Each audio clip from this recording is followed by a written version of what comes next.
todos, bienvenidos a un nuevo vídeo del canal. Hoy os traigo un shimmy que a mí me encanta, que sería el chuchu.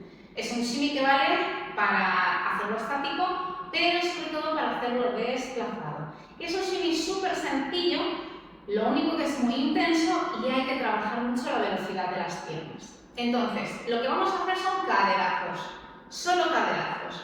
Cadera, cadera, cadera, cadera, cadera, pero intensamente, que el caderazo quede muy intenso.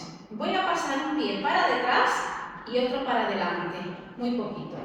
Me voy a poner en puntillas, ahí. Y cada vez voy a acelerar un poquito más los caderazos.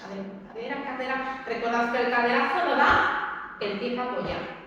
Cadera, cadera, cadera, cadera, cadera. Y voy acelerando cada vez más. Ahí. Este sería un shimmy chuchu. Lo que podemos hacer es ir deslizándonos, rotando y haciendo lo que queramos, básicamente, con este shimmy. ¿Qué pasa con este? Este no lo aceleréis más. Hay otros shimmys que se pueden acelerar más. Este queda mucho más bonito si se hace lentito para que se vea el movimiento de cadera. Ahí está.